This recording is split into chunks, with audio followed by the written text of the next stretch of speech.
Hi friends, ఈ video యేసుక్రీస్తుకు చెందిన బహుళ ప్రచారంలో ఉన్న నమ్మకాలకు చెందింది.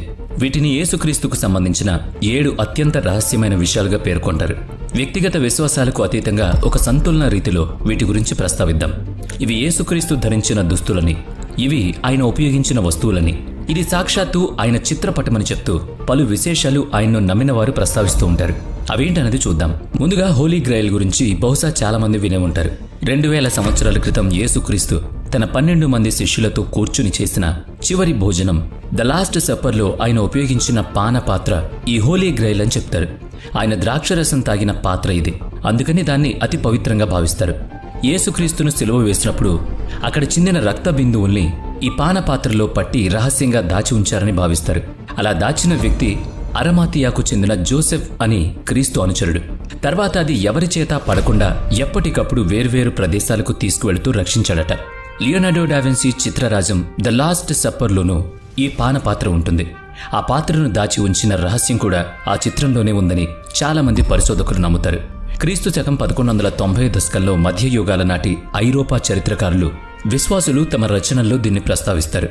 దీన్ని ఇంగ్లాండ్, ఫ్రాన్స్లోని రహస్య ప్రార్థనా స్థలాల్లో, మఠాల్లో, కోటల్లో దాస్తూ వచ్చారు. ఇక రెండవది హోలీ లాన్స్ అనేది ఒక చాకు, కత్తి వంటి ఆయుధం.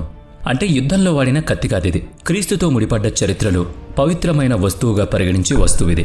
శిలువ మీదకు ఎక్కించే ముందు ఆ కత్తితోనే ఆయన గుండెను కోశారని, తర్వాత ఆయన రక్తపు మరకలతో సహా ఆ కత్తిని జాగ్రత్తగా చేస్తారని అందరూ చెప్తారు.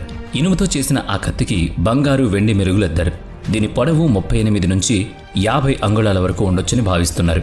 బరువు 2 నుంచి 3 కిలోల వరకు ఉండొచ్చట. రోమన్ల చరిత్రలో క్రీస్తును సిలువ వేసిన తర్వాత ఆ సైనికులే ఆ కత్తిని తమ వద్ద అట్టే పెట్టుకున్నారని, ఆ తర్వాత అది కొందరు రాజుల ఆధీనంలోకి వెళ్ళిందని, కాలక్రమంలో క్రీస్తు విశ్వాసులు దాన్ని భద్రపరిచారని ఉంది. ఇక నెక్స్ట్ వన్ క్రౌన్ ఆఫ్ థోర్న్స్, అంటే ముళ్ల కిరీటం అని అర్థం. యేసుక్రీస్తుకు సిలువ వేసినప్పుడు ఆయన తలకు చుట్టిన ముళ్ల కిరీటం ఇది. తన ప్రజల కోసం జీవితాన్ని త్యాగం చేసిన క్రీస్తు పట్ల విశ్వాసం కలిగిన శ్రద్ధాళువులకు ఈ వస్తువు అత్యంత పవిత్రం. సిలువ మోస్తూ నడుస్తున్న క్రీస్తు తలకు రోమన్ సైనికులు చుట్టిన ముళ్ల కిరీటంగా చెప్పే ఈ వస్తువును క్రీస్తు మహిమలను ఎద్దేవా చేస్తూ తరలించారని, అందుకే దాన్ని ఆయన బలిదానానికి చిహ్నంగా భావిస్తారని చెప్తారు. క్రీస్తు దేహాన్ని విడిచిపెట్టిన తర్వాత ఈ కిరీటం జెరూసలేంలో కంటబడిందని చెప్తారు. అయితే దానిలో కొంత భాగాన్ని క్రీస్తు శకం 4వ శతాబ్దంలో ఫ్రాన్స్కి తీసుకువెళ్లినట్లు తెలుస్తోంది. ప్రస్తుతం ఆ భాగం ఫ్రాన్స్ పారిస్లోని నోట్రడామ్ క్యాథడ్రాల్లో భద్రపరిచారు. ఇక నెక్స్ట్ వన్ ట్రూ క్రాస్ అనేది చెక్కతో చేసిన ప్లస్ ఆకారపు ఒక వస్తువు. అయితే క్రీస్తును సిలువ వేసిన చెక్క భాగం కనుకనే దాన్ని అసలైన సిలువ ట్రూ క్రాస్ అని అంటారు. ఆయన కార్చిన రక్తం, స్వేదం పీల్చుకున్న ఆ చెక్కకు పవిత్రత కలిగిందని, ఆనాటి నుంచి అది సామాన్య కలప కాదని అందరికీ నమ్మకం. పవిత్రకు సజీవ ప్రతీకగా చూస్తూ ఉంటారు. 3వ శతాబ్ద కాలంలో రోమన్ చక్రవర్తి కాన్స్టాంటైన్ తల్లి సెయింట్ హెలీనా స్వయంగా జెరూసలేం వచ్చి శోధించి దీన్ని సంపాదించారని చరిత్ర చెప్తోంది. అయితే మొత్తం 3 సిలువలు దొరకడంతో ఏది అసలైందో తెలుసుకోవడం కష్టంగా మారింది. క్రీస్తును సిలువ వేసిన క్రాస్ని తాకినప్పుడల్లా ఆమెకు స్వస్థత చేకూరిందని చెప్తారు. ఆనాటి నుంచి ఈనాటి వరకు అది ట్రూ క్రాస్గా పూజలు అందుకుంటోంది. ఇక next one nails of the crucifixion అనగానే మీరు గుర్తించొచ్చు.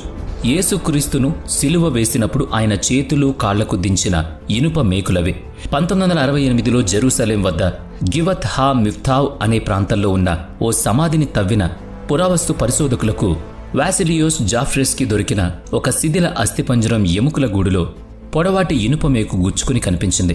సుమారుగా 11 సెంటీమీటర్లు పొడవున్న ఆ మేకు చరిత్ర, విశ్వాసాల మధ్య పెద్ద చిచ్చురేపింది. ఆనాడు క్రీస్తును సిలువ వేసినప్పుడు అరచేతులకు, పాదాలకు కొట్టిన మేకుల్లో అది ఒకటని విశ్వాసం ప్రబలింది. ఆ కాలానికి చెందినప్పటికీ ఇది క్రీస్తుకు కొట్టిన మేకు కాదని, రోమన్ సైనికులు సిలువ వేసిన వేరే వ్యక్తికి కొట్టిన మేకులని చరిత్రకారులు అభిప్రాయపడ్డారు. ఇక రోమన్ చక్రవర్తి కాన్స్టాంటైన్ తల్లి సెయింట్ హెలీనా తాను జెరూసలేం వచ్చి శోధించి సంపాదించిన క్రీస్తు తాలూకు వస్తువుల్లో ఆయన కొట్టిన మేకులు కూడా ఉన్నాయని, ఆ తర్వాత వాటిని ప్రపంచంలోని వేర్వేరు ప్రాంతాల్లో చర్చిలలో భద్రపరిచారని చెప్తూ ఉంటారు. ఇక నెక్స్ట్ వన్ సిల్సిలేవా రోబే ఆఫ్ జీసస్ అనేది యేసుక్రీస్తు ధరించిన పవిత్ర దుస్తుల్లో ఒకటిగా చెప్తారు. సిలువ వేయడానికి ముందు ఆయన ధరించిన వస్త్ర విశేషం ఇదేనని నమ్ముతారు. అయితే ఎక్కడా కుట్లు లేకుండా కేవలం దారంతో మొత్తం వస్త్రాన్ని తయారు చేసినట్టు ఉండడం దీని ప్రత్యేకత. బైబిల్లోనూ ఈ వస్త్ర ప్రస్తావన ఉందని, సిలువ ఎక్కించే ముందు రోమన్ సైనికులు దీన్ని క్రీస్తు శరీరం నుంచి తొలగించారని, అయితే చించకుండా తమ వద్దే ఉంచుకున్నారని చెప్తారు. దాన్ని ఎవరి వద్ద ఉంచుకోవాలో కూడా చిట్టీలు కూడా వేసుకుని నిర్ణయించుకున్నారట.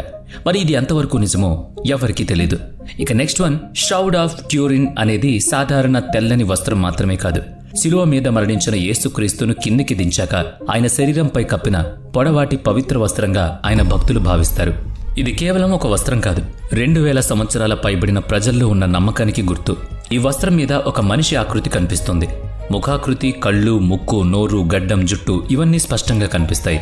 చేతులు, కాళ్ల ఆకృతులు, మేకులు దింపినట్లు గుర్తులు, రక్తపు చారికలు కూడా ఉంటాయి. సో ఇవన్నీ యేసుక్రీస్తుకి సంబంధించిన రహస్య వస్తువులుగా పవిత్రంగా భావించబడుతున్న వస్తు విశేషాలు. మనం ముందే చెప్పుకున్నట్టు ప్రజల విశ్వాసాలకు, చారిత్రక రుజువులకు పొంతన అన్ని వేళల్లోనూ కుదరదు. కాబట్టి ఆయా విశ్వాసాల వెనుక ఉన్న వ్యక్తుల జీవిత గాథలు మాత్రమే ప్రజలకు ప్రేరణ.